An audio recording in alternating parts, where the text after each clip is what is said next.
Toffee Blues, your source for all things Everton. I'm Connor Williams, joined by Paul McAllister, and we are doing the extra time segment on Everton Southampton.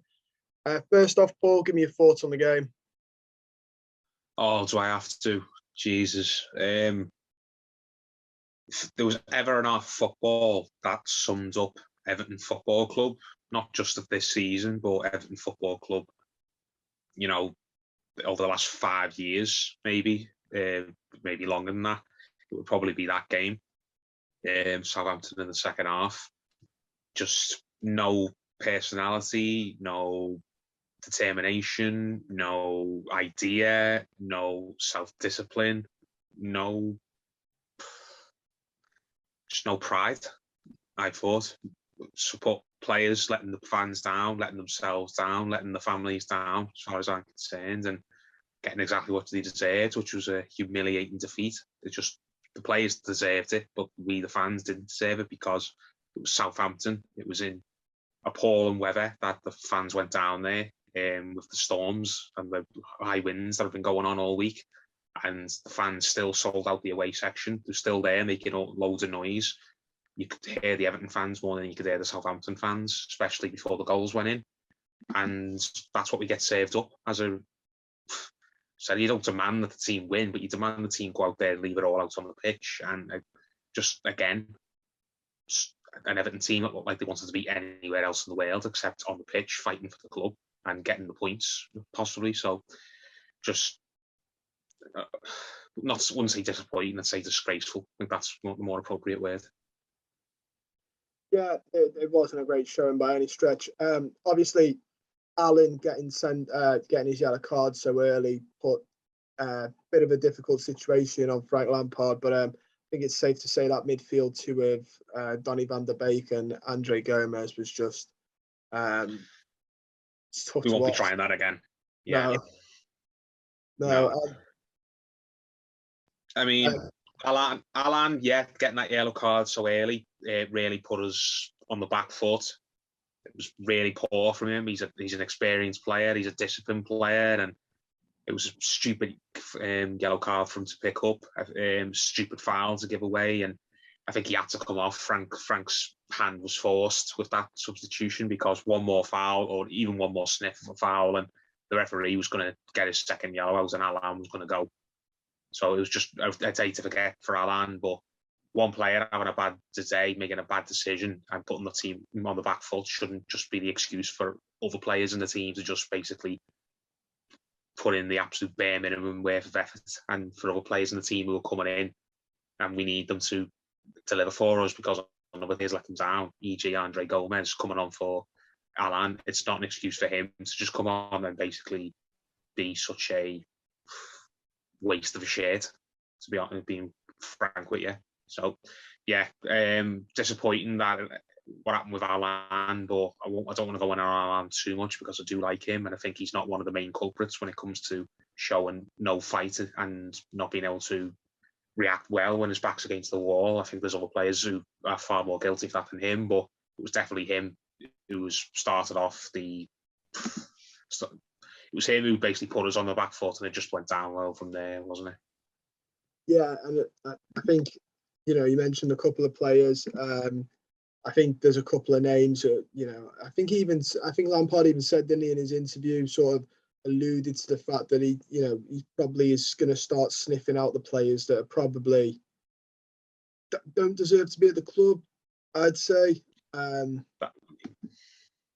That's the only saving grace that we can take from this. Hopefully that Lampard is seeing the players' true characters for what they are, and he's already decided in his head who's going to be here for the long term and who's not going to be here for the long term, and which players needs to get out immediately as fast as he can.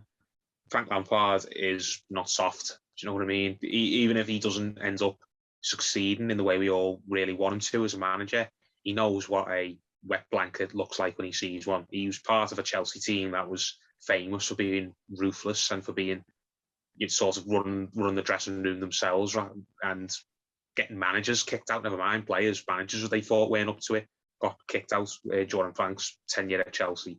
So they know a weak player when they see one, and that Chelsea team that Frank was part of if there's one thing they didn't ever tolerate, it was weakness, wasn't it? And Frank will have come up through that, and he'll know a weak player, whether it's because they're limited in their ability or whether it's just because they haven't got the spine. It's to go out and run through a brick wall for the club and run through a brick wall for the cause, which is, in our case, trying to get as many points as we can to avoid relegation.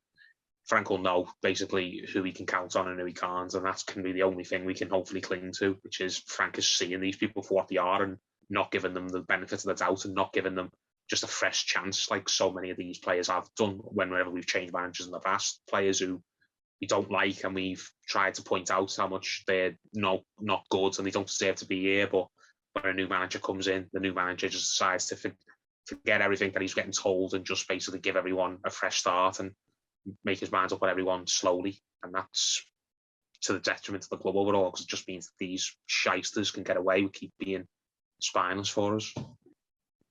Yeah, I spoke to Paddy Boylan the other day from The Athletic, and he was made the good point as well. There are still far too many players in this side that have seen off a couple of managers now. They're, some of them are free managers. Coleman is a David Moyes signing.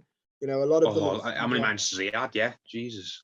Yeah, a lot of them have seen off a lot of managers, and you get to the point where you start to wonder, how aren't they I guess the obvious one is nobody wants them. That's probably the obvious answer that people will say. But you wonder how many of them have got so many chances under so many managers. Andre Gomez, for me, is another one. I think his chances under Lampard are running out very quickly. He's one that's, I think, had far too many chances to impress the boss. The new bosses anyway, and I think he's sort of on his way. I don't know what you thought of his performance against Southampton. I'll come to him, but it's not just him. For me, it's Michael Keane as well. It's Mason Holgate, and I know Holgate wasn't particularly at fault for anything that happened. Maybe he had a bit of a quiet game, Holgate, but he's another player who I think belongs in that bracket of just players who have had enough chances under previous managers and just haven't delivered consistently and should be looking to be moved on now because they just don't deserve to be at the club.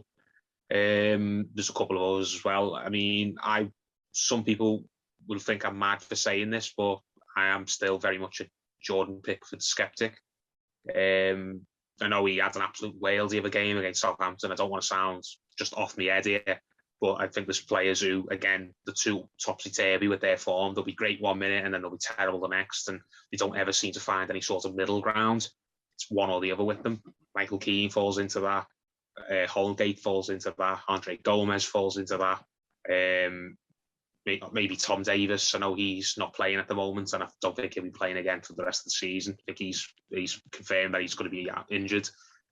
I'm just thinking of names offhand, but I agree with what you said. There's just too many players who are weak-minded because they're allowed to be weak-minded. They weren't always weak-minded. Michael Keane came through the Man United youth system. Let's not remember. He must have had some sort of mental strength at one point, because not just anybody gets through the Man United youth system. It's probably one of the hardest youth systems in the world to make it through, because they've got one of the most bloated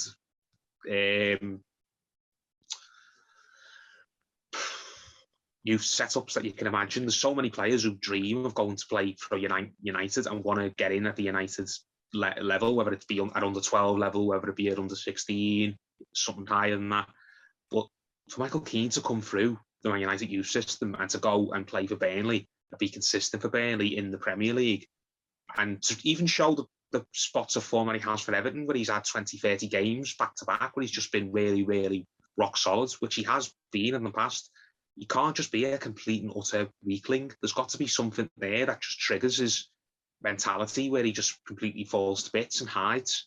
And I don't know if it's just because of the culture at the club behind the scenes, because I've said this before, one of the biggest problems, I think, is the fact that the culture in the club, which has been there for so long, gives these players an excuse to be what they are. It doesn't demand anything of them. It's just it's too nicey-nicey. It's too much of a family club, the people's club, where it's okay if you fail, basically. We'll love you anyway. It's got to change, and I think the best way to sniff out these players who will take the opportunity to hide when the going gets tough, is to change the culture, because there's too many players who have hidden in the past, and they've been allowed to get away with it. So they'll just keep thinking they can hide in the future, and no consequences will happen to them. Yeah, well, it's interesting. I don't know if you watched the live stream yesterday, but one name that I thought you were going to mention, which leads on to this, though, is John Joe Kenny. Obviously, he had a really good game against Leeds from left back. But I asked Paddy if he knew, sort of anything about that, and he sort of said that it looks like John Joe Kenny's not been offered an extension as of yet, which normally in the past would sort of mean that he's probably not going to at all. So potentially he might be shipped out. And he mentioned, he's been sent on loan the last 2 seasons as well. He's at an age where he should really, Seamus Coleman shouldn't still be running the right back position, in my opinion, if John Joe Kenny was up for it. So it looks like he might be one that the club are finally going to weed out. But you can never be too sure, because I did see the club did something the other day about John Joe Kenny and where he's from in the walk from the game to his, from his house to the game. Which shouldn't matter. Yeah. Again, that just goes back. That goes back to what I was saying a minute ago. The club's crappy culture behind the scenes. It should not matter where he's from, whether he's a stone's throw away from Goodison Park. The only thing that should matter is he good enough? And the answer is no. I wouldn't throw John Joe in the same bracket as I threw a couple of other people before. The hiders, the people who just shrink under pressure. I do think John Joe Kenny's a trier, and he does care, and he doesn't deliberately go out on the pitch and leave something out there where he could leave more. But the fact of the matter is he just doesn't have the ability. Because as you said, if he did, he'd have made that right back slot his own by now. And he most certainly hasn't done it, and he's not going to do it in the future based on anything we've seen so far. So it's about time that the club made a decision on him and just let him go and cut him loose. So, yeah, I agree with what you're saying. It's time that we start looking at players and making our minds up on them for certain a lot earlier. We need to know by the age of, let's say, 21, 22, whether or not we think this player is going to be good enough, whether he's good enough now or whether he can be good enough in the future and we're going to offer him a long-term deal and keep him here, or whether we think, no, he's not going to be the level that we require. We need to sell him now while he's younger. We can still get some money for him. So, yeah, I agree with that, but I don't want to go in hard on John Kenny too much, because I do think he is a trier, and he's got a lot of things about his personality that I like. He captained the under-23s. I don't think he's a player who shirks responsibility like a lot of them do. I just think his ability's lacking, and there's nothing to hate him for. If he hasn't got the ability, he hasn't got the ability. He can only work with what God's given him, hasn't he? So. Yeah, no, I completely agree, mate. It was a bit of a strange game, though, because I thought for the first 15 minutes, I thought we looked okay. And obviously we had, then after that, the whole first half just felt like it was all Southampton. And most of the second half, bar little glimmers of hope, sort of, just after we came back out, which has been a problem all season, where we only seem to look good. We're a bit of a reactionary football team, it seems, at the minute, where we only seem to pull up socks a little bit after the half time or when we're a goal down. But even then, it was Southampton all the way for the rest of the second half, which is a bit infuriating, really, because those first 15 minutes could have been a real way to silence them. We should have had a penalty, 100%. That was a penalty, the Romeu on ball, and it's just one of, again, it comes back to what it's been all season, hasn't it? It just feels like when anything that can go against us has been going against us. The injuries have been the worst I can ever remember. Worse than they were sometimes under David Moyes, when it just felt like every week we were getting a player getting injured. And worse even than that year we got to the cup final, where we had about 5 or 6 first teamers, all long-term injuries over the course of the season. Jagielka and Arteta and Anashabi and those other people as well. This season for injuries has been even worse than that. And in terms of luck, things just that shouldn't be going against us, like that handball decision, or players getting suspensions that they don't deserve, or players just picking up little stupid niggles that are so avoidable, like Yerry Mina that's happened to him. It's the worst I can ever remember in terms of things just going against Everton. And I just pray to God that it doesn't end up dragging us down. We can end up surviving this, and next season will be better. Yeah, obviously the biggest injury missing is probably one of the big ones, to be fair, is Dominic Calvert-Lewin, out for, I'm going to say, a majority of the season. I couldn't give you exactly how many games he's missed, but it's it's fair to say he's missed a massive chunk, especially those October, November, December periods, which were a bit tough to watch. September till like January, wasn't it? He was gone for. He's been back for what, about 3-4 games now, and he's not looked at it at all. I mean, he didn't look at all at the races in this game. And I know some people are saying, oh, he's had his head turned. He's just waiting to go to Arsenal in the summer. Let's sell him first chance we get. I think that's nonsense. Whether we sell him or not in the summer, if we get an offer, I think that's another video to have. I think that is a discussion that is worth talking about, whether or not you'd sell Calvert-Lewin, and if you are willing to sell him, how much for.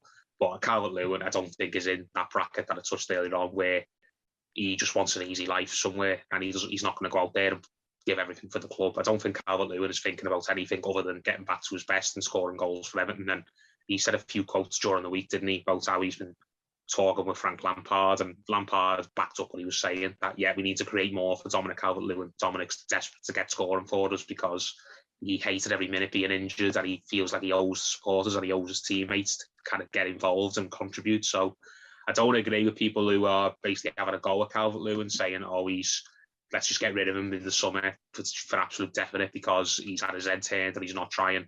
I think the lad is trying. He's had an injury long term that really took it out of him, and it'll take a while for any player to get back up to speed, and he's not been out by the fact that he's come into a team, or back into a team that just for the life of them can't create any goal scoring opportunities for him. So it's just a shame, but hopefully he'll get his golden touch back again soon, and he'll get it just in time to get us enough points over the next couple of months to get us away from danger. Yeah, well, it's interesting you mentioned, obviously, Calvert-Lewin and the lack of chance, and he only had one shot. It was off target, which says it all, you know. But there were no big chances by us. I think we had 14 crosses I've got here. None of them actually met a head. So that just goes to prove it, you know. You can only work with what you're being provided by your team. You know, if he dropped a bit lower and then try to fashion it out, you get people going, oh, he's dropping too deep. You know, like when he first came onto the scene and he was playing striker before that good season he had last year. Yeah. Saying he drops too deep. He's become a goal poacher, hasn't he? Right, and whereas before he used to just be a runner and who would always be in the channels and he'd chase after. I think Ole Gunnar Solskjaer's quote was he'd run after an empty packet of crisps on a windy day. Whereas we don't see much of that first side of Calvert-Lewin anymore. We do see a player who's just always kind of in the box and looking to get on the end of things and score close-range goals. Whereas I get what you're saying, he'd probably get a dog's life for going back to the way he used to be, but I would still like to see it because I think at the moment he contributes a lot more to the team than he has been doing if he did just go back to being a player who ran the channels and was trying to link up with everybody rather than just waiting to get on the end of service. Hopefully, with that Calvert-Lewin used to rub off on players, and you can only hope if he went back to doing that, he'd rub off on some other players around him, and it would bring the overall performance up. Yeah, I agree. I agree with what you mean in terms of his link-up play would be allow him to drop a little bit deeper, which might mean Richarlison gets a little bit more pushing. Bring Richarlison, bring Gordon into the game a bit more. Hopefully, if we can get Toure back and we can play a three-man midfield, we can bring Toure or Van de Beek into the final third a lot more. I want to see Calvert-Lewin do more than what he's doing, and that's not to suggest that he's being lazy or anything. I just think right now we need the best thing we can do for Calvert-Lewin is just let Calvert-Lewin be the old Calvert-Lewin and not just be expecting him to score every other game and be finishing the season with double figures. Because back when he was the old Calvert-Lewin, when he was a lot younger and rawer, and he only got maybe 4 or 5 goals a season, everyone had a go at him saying he's a striker who doesn't score. A lot of the games he played in, he still contributed massively to the team, and the team performance overall was better for it. And I think that's just what we need right now. Just anything that will mean that the team performs better over this course of 20 minutes, even if it means one player maybe sacrificing himself. Yeah, I agree, mate. I think, anything to get goals in this team as well. You mentioned, obviously, Toure coming back, and this is something that interested me. Obviously, since Frank Lampard's taken over, I think we've seen the 3-4-3 off the top of my head, and now we've seen the last 2 games of 4-4-2. Obviously, after the Leeds game, it'd be I think he'd get a little bit of flack if he, randomly just changed a winning formation. But bearing in mind there was supposed to be, Frank Lampard would play a 4-3-3. I think all fans were a bit excited for that. Sort of had sold themselves on that was a definite when he came in. Do you think that is sort of where do you think he's just not had the tools available basically, and he's just being flexible?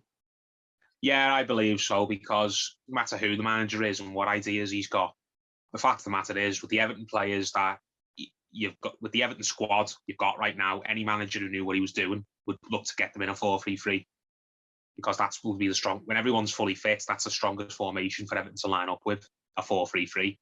And I think that is something Frank's going to look to do before the end of the season. When Tokore's back, get Tokore in there with Van der Beek and Alan, and make it a 4-3-3, and then obviously throw Richarlison up there with Calvert-Lewin and whoever he wants to play on the other side, whether it be a Wobie, whether he just finds a way to get Dele Alli in the team somewhere, and he just plays Dele Alli behind two strikers.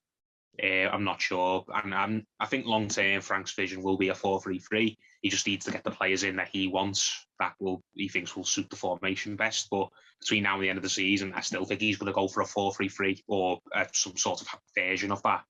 It's just getting the players available, isn't it? It's getting Dele Alli up to speed and finding his exact role in the team so we can start starting him in games. It's getting Calvert-Lewin fully up to speed. It's getting Richarlison back amongst the goals again.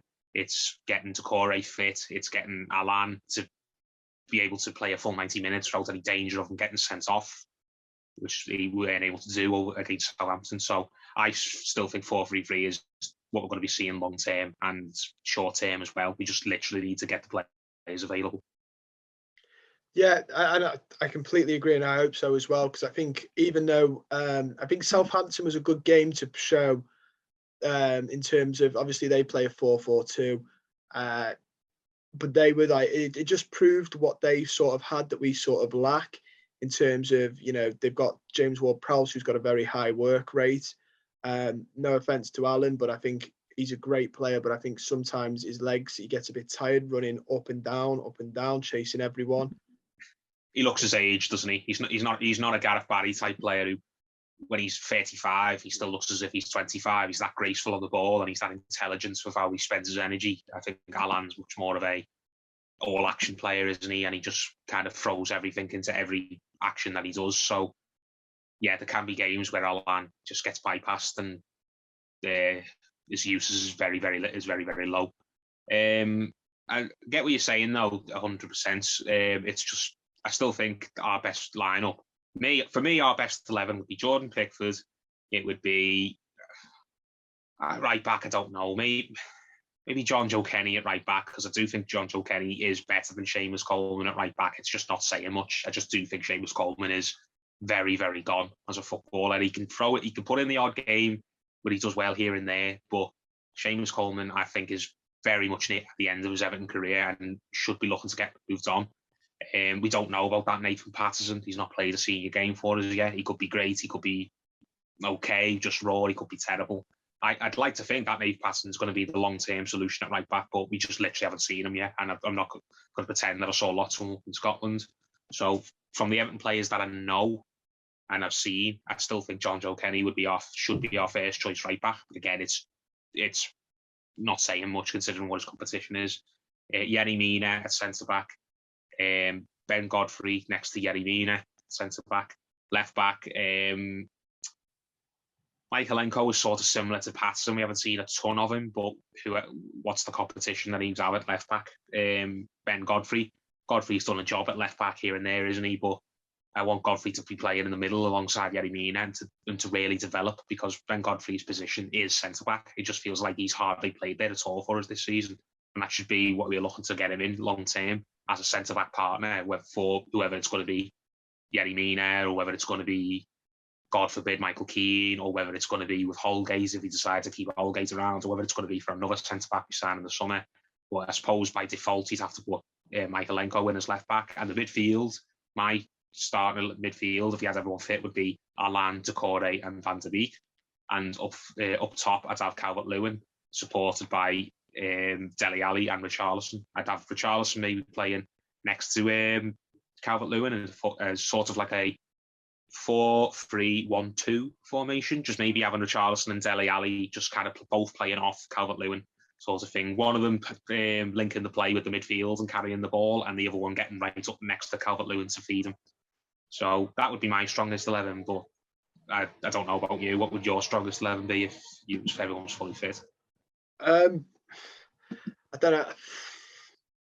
I don't know. I'd have to go the 4-3-3. I think Allen in the middle, and then I'd have Van der Beek and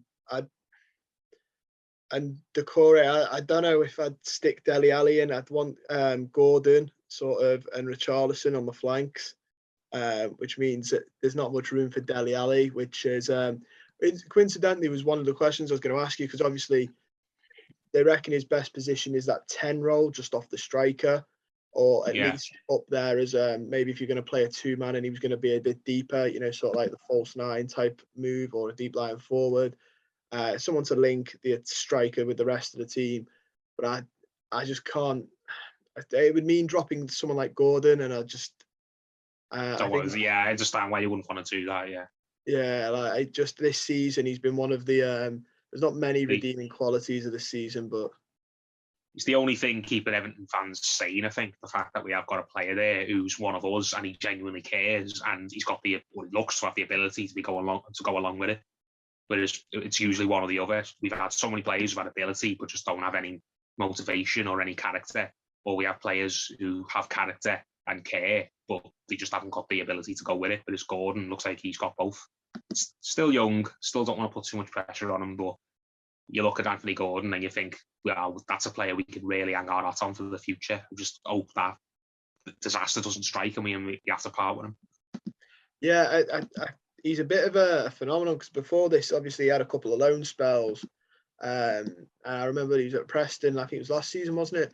He didn't really get a chance at Preston. He went into a situation at Preston where the manager didn't fully appear to trust him. I think he had I can't remember what it was, but he had one game for Preston where he kind of was a bit anonymous, and then the manager didn't really give him an opportunity after that. I think they got there. I think when he got there, Preston fans and Preston management all thought they were going to get another Harvey Elliott, that kid who was on loan from Liverpool at Blackburn, who was just being man of the match near enough every week and was just getting loads of assists and loads of goals and was basically worth an extra 15, 20 points on his own to that team. It was massive for Blackburn, Harvey Elliott. I think he was even if he wasn't Championship Player of the Season, I think he was right up there in the running for it. And I think they maybe thought Anthony Gordon was going to be another one of them. And then when he didn't hit the ground running straight away, they probably just discarded him and thought, oh, we're not going to give any opportunities to this kid on loan because he probably doesn't care very much. And we're not in a position basically to be taking gambles on people, because at Preston we're in a bit of a dogfight last year. So yeah, no, I agree. At least now he's getting his chance, because I was going to say I had a friend who supported Preston. He said he saw glimmers of him where you'd think, oh, he's really good, and then you wouldn't see him again. A bit like I thought he had a similar sort of relationship under Ancelotti, where you'd see glimmers of him and where he'd come on and you'd think, oh, he'll start surely the next game, and then Ancelotti wouldn't start him, and fans would be like, I can't believe he's not starting Gordon. It seemed to be that sort of that had just continued on, which I looking now in hindsight, which is 2020, it's sort of now we look like we've got a good player on our hands. But I agree with you, like I don't want to heap too much pressure as well, because I think that's a curse that we sometimes put when a lad comes through the academy sort of thing. There's a lot of pressure on them, and then it's tough to live up to. Sometimes I think it's a bit like the Wayne Rooney curse, where it's like, you see a local lad come up from the academy and you're like, oh, this is going to be the next big thing. And it's like, we probably won't get another Wayne Rooney. That's a very good way. That's a very good way to play it. To put it, every time we see a young academy kid break into the first team, and then they show us that they've got a bit of ability, we're all too quick to basically compare them to Rooney and hoping they're going to be like Rooney, where they come in and the good performances just continue. But Rooney was a phenomenon. There'll never be another Wayne Rooney, I don't think. At least in this country, like not everyone can be a Rooney or an Mbappe or a Raheem Sterling, players who come on the scene when they're about 16 or 17 and they're already showing the maturity and the consistency that you'd expect from a player in the mid to late 20s. It just isn't going to happen the majority of the time. Young players who are not even in the 20s yet, they are going to have up and down spells. It's part of their maturity. It's part of their, not just their maturity as a player, their maturity as a person. Everyone's the same. When you're 20, 21, every person has days at work where they go in, or just days in general where they let people around them down because they haven't matured yet. They'll think, oh no, I'm not going to give my best today because I'm not in the mood. I've been out the night before. I've been doing something. I'll just phone it in, or I'm just whatever. So I've got something on my mind, and it means I can't really give the best of myself today, even if I turn up and have the best intentions. It's just typical, and it's a life thing, isn't it? You can't expect players, but I think people forget that because these are footballers and they're probably earning a bit of money.